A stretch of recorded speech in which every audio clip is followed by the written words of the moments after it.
दोस्तों इस वीडियो में दो बड़ी चीज़ें मैं आपको बताने वाला हूँ।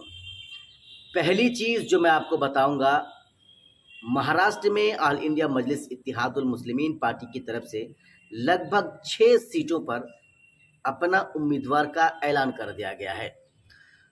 दूसरी खबर में दोस्तों हम आपको बताएंगे कि समाजवादी पार्टी के एक नेता हैं महाराष्ट्र के अंदर अबू आसिम आज़मी साहब, इनकी तरफ से एक बहुत बड़ी बात मुसलमानों को लेकर कह दिया गया है। अब क्या बात कहा है उन्होंने मुसलमानों को लेकर हम आपको वीडियो के आगे बताएंगे। लेकिन उससे पहले आपसे एक छोटा सा रिक्वेस्ट है, अगर अभी भी आपने हमारे इस चैनल को सब्सक्राइब नहीं किया है तो प्लीज़ चैनल को आप सब्सक्राइब कर लें। अगर आप हमारे चैनल को सब्सक्राइब करते हैं, वीडियो को लाइक करते हैं और कमेंट करते हैं तो हमें एक हौसला मिलता है इस तरह के नई से नई खबरों को आप तक पहुंचाने के लिए। वीडियोस के माध्यम से हमारे अंदर एक खुशी जाहिर होती है और फिर हम नए नए कंटेंट को आपके लिए लाकर हम हाजिर करते हैं, आपके लिए हाजिर करते हैं। दोस्तों चलिए हम आपको बताते हैं। पहली खबर जो मैं आपको बताऊंगा, एमआईएम पार्टी की तरफ से 5 सीटों पर महाराष्ट्र के अंदर अपने उम्मीदवार का ऐलान कर दिया गया है। 5 से 6 सीटों पर लगभग उम्मीदवार का ऐलान कर दिया गया है। पहला दोस्तों मुफ्ती इस्माइल साहब मालेगांव सेंट्रल से, जो अभी वर्तमान में ओवैसी के विधायक हैं, उनके नाम का ऐलान हो चुका है। दूसरा फारूक साहब धोले से, ये भी ओवैसी के अभी वर्तमान के विधायक हैं एमआईएम के, ये इनके भी नाम का घोषणा हो चुका है। तीसरा फारूक शाबडी साहब, इनके भी नाम का घोषणा हो चुका है। चौथा रईस लस्करिया साहब का नाम का भी ऐलान हो चुका है। लेकिन रईस लस्करिया नाम को लेकर एक बहुत बड़ा सवाल खड़ा हो रहा है कि ये जिस विधानसभा से चुनाव लड़ेंगे वहाँ से पिछली बार एमआईएम पार्टी के उम्मीदवार ने तकरीबन 80,000 वोट लाया था। सवाल यहाँ पर खड़ा ये हो रहा है कि अगर कोई शख्स 80,000 वोट लाता है फिर भी वो चुनाव हार जाता है, जब दूसरी मर्तबा चुनाव की बारी आती है तो कोई भी पार्टी उसकी टिकट कैसे काट सकता है। इसके बारे में भी हम आपको आगे बताएंगे कि ये रईस लस्करिया साहब के बारे में क्या कदम उठाया गया है। पांचवा दोस्तों इम्तियाज जलील साहब औरंगाबाद सेंट्रल से, इनके नाम का तो ऐलान होना ही होना है। छठा दोस्तों वारिस पठान साहब, इनके भी नाम का लगभग ऐलान हो चुका है।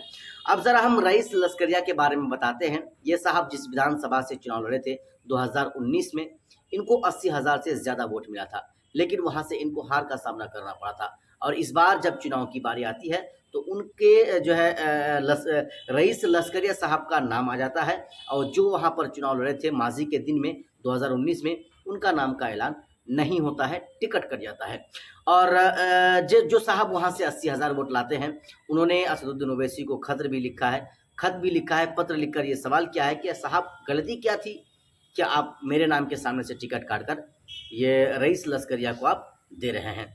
चलिए बहुत सारी बातें हैं, हम आपको आगे भी बताएंगे, लेकिन जो बातें चल रही हैं महाराष्ट्र के अंदर, भयानक बातें हैं। वो बात यह है कि असदुद्दीन ओवैसी की पार्टी ऑल इंडिया मजलिस इत्तेहादुल मुस्लिमीन एक नया इतिहास बनाने जा रही है। कहाँ? महाराष्ट्र के अंदर। क्योंकि महाराष्ट्र में विधानसभा का लगभग बिगुल फूक चुका है। तमाम बड़ी बड़ी पार्टियों की तरफ से जो है उम्मीदवारों का ऐलान भी लगभग होने ही वाला है। एमआईएम पार्टी ने तो कुछ पार्टियों का ऐलान, कुछ नामों का ऐलान भी कर दिया है। लेकिन सबसे बड़ा सवाल यह है कि ओवैसी के जो प्रदेश अध्यक्ष हैं, पूर्व सांसद, पूर्व विधायक इम्तियाज जलील साहब, इन्होंने एमवीए को पत्र लिखा है। पत्र में इन्होंने कहा है कि हमें 28 सीटें चाहिए, अगर आप हमें 28 सीटें देते हैं तो हम आपके साथ गठबंधन करने को तैयार हैं। लेकिन एमवीए महाविकास अघाड़ी, इसमें तकरीबन 8 से 10 पार्टियां हैं जो एक गठबंधन में हैं। उनकी तरफ से कोई जवाब अभी तक नहीं आया है कि वाकई में हम आपको मंजूरी देते हैं या इन तमाम 28 सीटों पर हम आपको उम्मीदवार उतारने का परमिशन देते हैं। इस तरह की कोई बातें उधर से अभी तक नहीं आई है। फाइनल जो है रिजल्ट आना अभी भी बाकी है, कुछ दिनों का और इंतज़ार है। लेकिन ऐसा लगता है कि गठबंधन हो जाएगा। 28 सीटें गरचे ना दे, लेकिन कुछ सीटें देकर ही, 15-20 सीटें देकर ही ओवैसी को अपने साथ एमवीए ले लेगा। क्योंकि इन तमाम लोगों का जो सोच है वो एक ही है। ओवैसी का जो सोच है कि महाराष्ट्र से बीजेपी को भगाना है। एमवीए में जितने भी दल हैं वो सब के सब का भी यही सोच है कि महाराष्ट्र से बीजेपी को भगाना है। लेकिन क्या ओवैसी को गठबंधन में शामिल करेंगे? क्या नहीं करेंगे, ये तो आने वाला समय बताएगा। इस बीच दोस्तों मैं आपको बताऊं, समाजवादी पार्टी के एक नेता हैं अबू आसिम आजमी साहब। इन्होंने मुसलमानों को लेकर महाराष्ट्र के बहुत बड़ा बयान दे दिया है।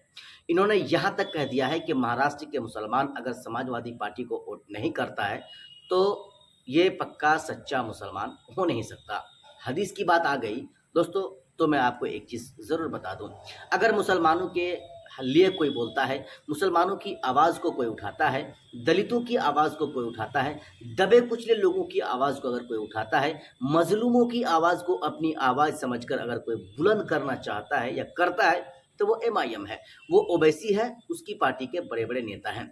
बाकी आप तो देखे ही होंगे, समाजवादी पार्टी के भी बहुत सारे एमपीज़ हैं, मुस्लिम एमपीज़, बहुत सारे विधायक हैं। क्या किसी ने उस तरह से आवाज़ उठाया जैसे ओवैसी खुलकर उठाते हैं? कभी नहीं साहब, ना किसी ने उठाया है और ना कोई उठा सकेगा, ना उसको उठाने के लिए परमिशन इजाज़त दी जाएगी। बाकी दोस्तों, हाल ही में वक्फ बिल का मामला आया था, वक्फ तरमीमी बिल का, किसी ने नहीं बोला। क्यों नहीं बोला? क्योंकि उनको पार्टियों की तरफ से उनके ऊपर दबाव था, उनको बोलने नहीं दिया जा रहा था। और एमआईएम पार्टी एक ऐसी पार्टी है जिनकी ज़ुबान पे आप ताला नहीं लगा सकते हैं। अगर मुसलमानों के खिलाफ कोई भी बात कहीं भी, चाहे वो सदन में हो या फिर विधानसभा में हो, कहीं भी अगर इस तरह की बातें होंगी जिसमें मुसलमानों को नुकसान हो सकता है, मुसलमानों को खतरा हो सकता है, तो ये खास करके एमआईएम और एमआईएम पार्टी के जो बड़े बड़े नेता हैं, ये बर्दाश्त नहीं करने वाले हैं। ये अपनी आवाज़ को ज़रूर उठाते रहे हैं और इंशाल्लाह जैसा लग रहा है उठाता रहेगा। फिलहाल दोस्तों, आज पटना में एमआईएम पार्टी की एक बहुत बड़ी मीटिंग हो रही है। तमाम बड़े बड़े नेताओं को पूरे बिहार से बुलाया गया है और आने वाला 2025 विधानसभा चुनाव को लेकर के अपने आपस में ये वहाँ पर मंथन कर रहे हैं।